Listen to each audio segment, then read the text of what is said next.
Fabrice vous propose un pèlerinage sur les lieux du tournage Marcel Pagnol. Il vous racontera des anecdotes notamment sur la carrière et la vie amoureuse de Marcel Pagnol. Il vous lira quelques extraits, notamment la scène de rencontre de Panturle et Arsurle, puis celle des retrouvailles d'Albin et Angèle. Il s'agit d'une vraie randonnée en grande partie sur bon sentier, mais avec quelques passages escarpés ou en descente un peu glissante. Du XVIe siècle, d'accord, XVIe siècle. Fond de Metz, ça veut dire, en fait, fontaine à profusion, d'accord, maille, hein, d'accord, okay. Fontaine à profusion, c'est de l'eau à profusion. Donc on est toujours dans le thème de prédilection de Marcel Pagnol, l'eau.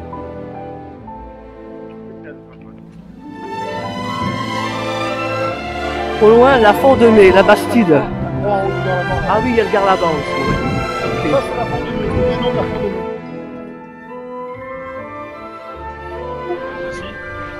La naissance du cinéma. Ah. À La Ciotat, Eden Théâtre, les Frères Lumière. Et c'est aussi un très grand acteur qu'on connaît beaucoup moins maintenant, qui s'appelle Michel Simon, qui est aussi en 1895 et qui a habité pendant des dizaines d'années à La Ciotat. Très grand acteur, un des plus grands acteurs français, avec Gavin, après Depardieu. Dino Ventura, Belmondo, etc. À vous de choisir. Hein? Et Rému! Mais bien sûr, madame! Madame! On va en parler! Ah, mais je voulais. Bravo, bravo. Et donc, il est en 1895.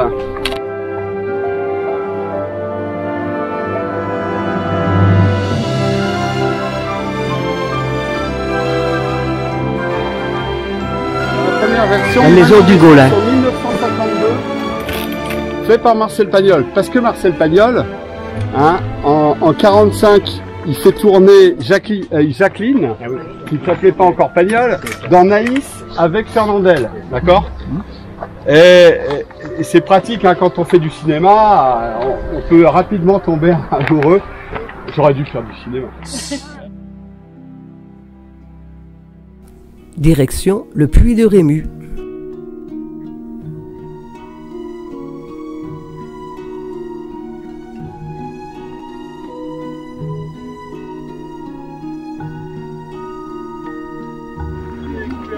Voilà, ça c'est le Puy de Rému. 19e siècle, début 20e.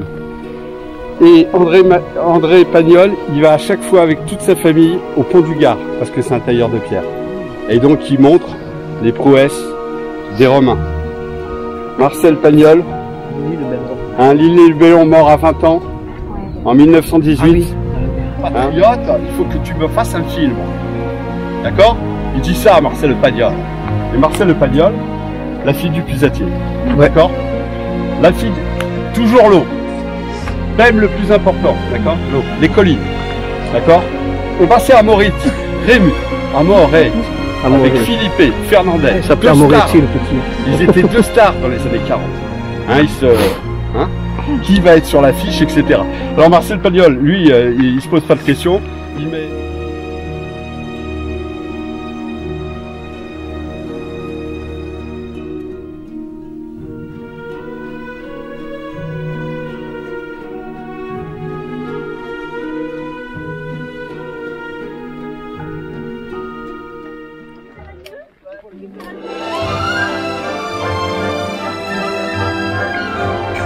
Nous allons à la ferme d'Angèle, avec l'accent. Le terrain des Pagnols depuis 100 ans.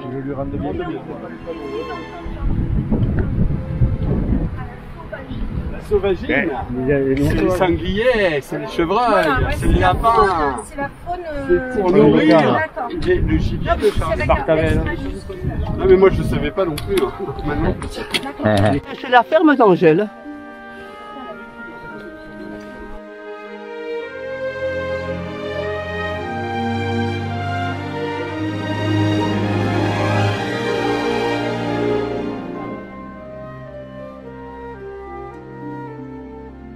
Qui est maître d'œuvre de bâtiment. Moi j'y connais rien. Il lui dit voilà, il faut que tu me fasses une ferme, des décors. J'ai acheté le terrain, notre gare-lavant et la treille qu'on verra tout à l'heure.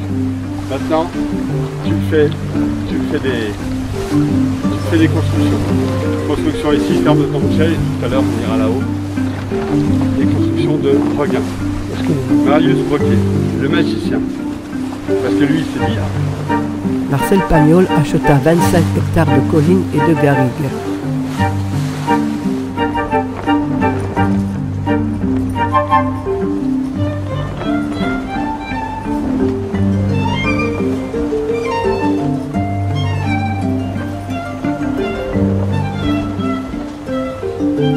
Une belle montée pour aller jusqu'à la ferme de Panture.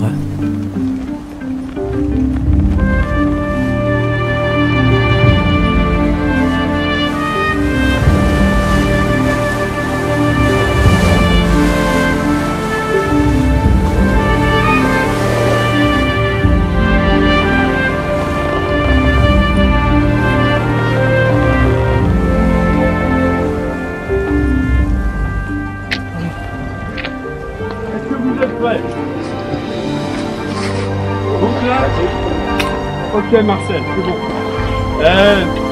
On est dans la ferme de Panture.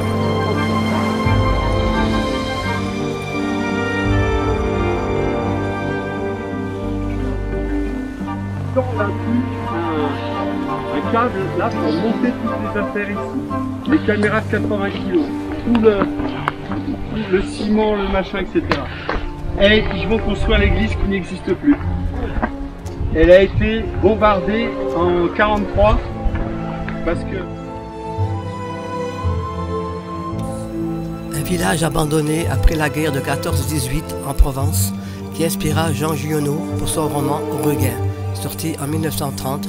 Dans le roman, le village s'appelle Aubignan. Marcel Pagnol adapta à l'écran cette œuvre de Jean Giono dans son film Regain en 1937. Pour ce faire, il va faire construire le village d'Aubignan par Marius Broquier sur les barres rocheuses du Saint-Esprit dans les collines d'Aubagne.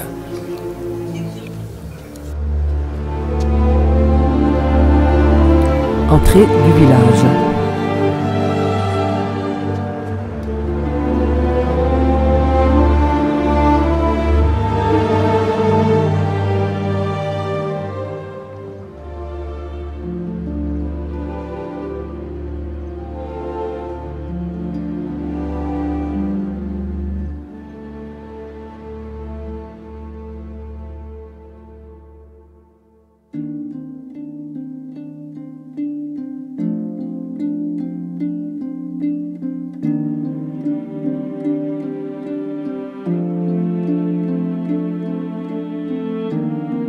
En face, c'est Marseille. Et ici, Aubagne.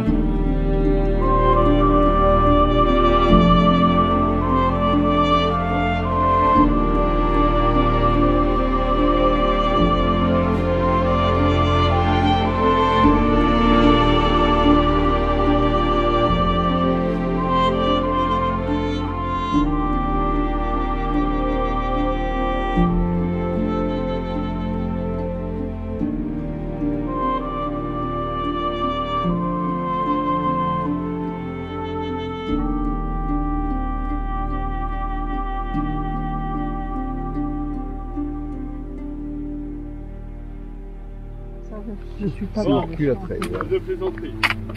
La bonne mère, droit devant, elle est belle.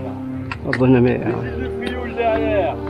La tour CGMT-MA, sponsor. Quelle belle vue. Noël, le vélodrome. Ouais, on le voit bien là. Hein. Le chapeau de Napoléon en blanc. Hein. Les stacks. Les stacks. La côte bleue là-bas. Les calams. Le même chemin pour descendre à la grotte de Manon.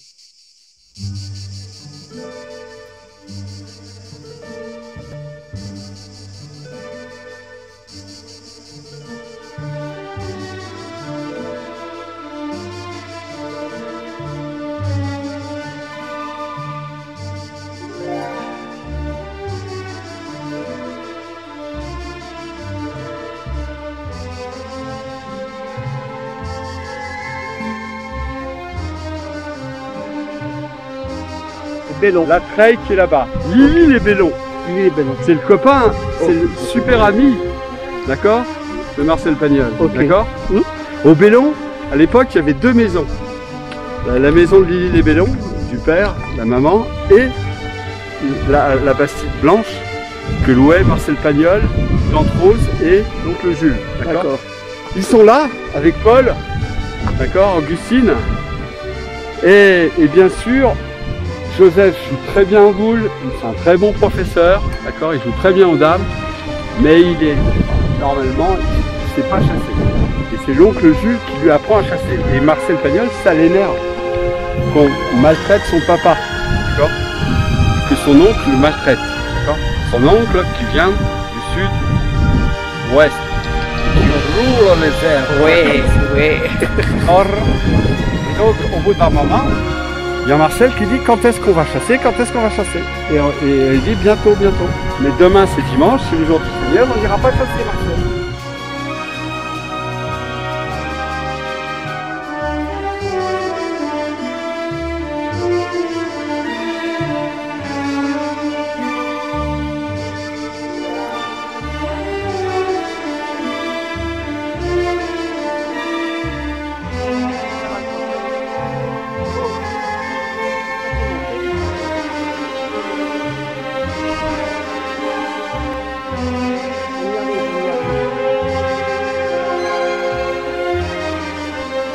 Face la grotte de Manon.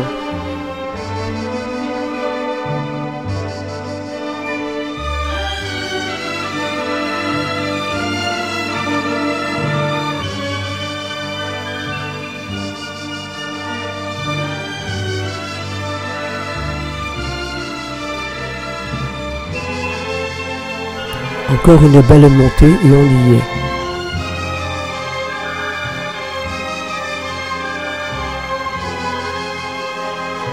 Nous ferons la pause repas ici.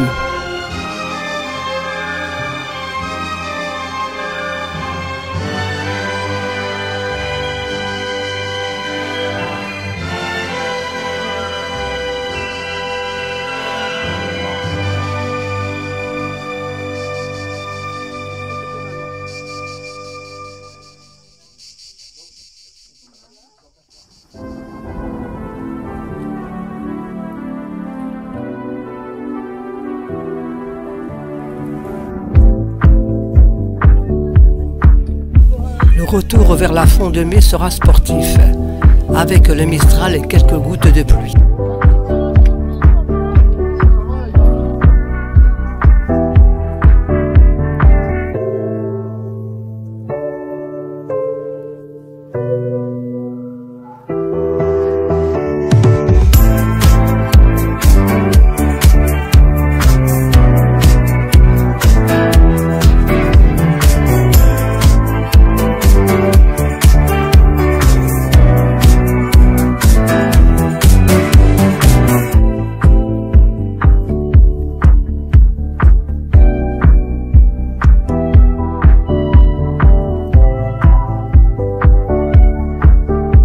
Nous sommes au-dessus de la grotte de Manon.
petit arrêt à la buvette pour boire le verre de l'amitié.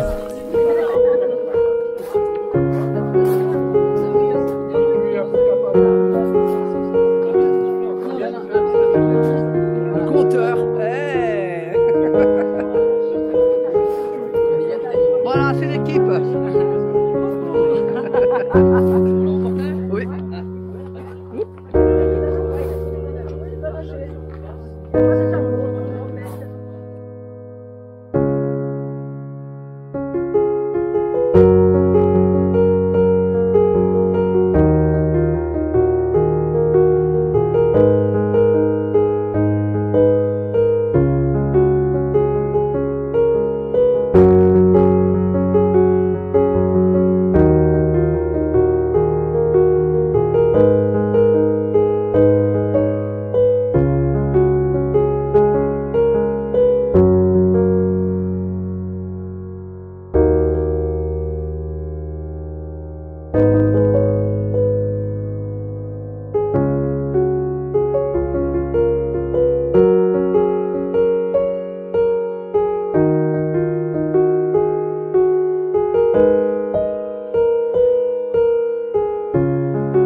Cette belle rando culturelle s'achève.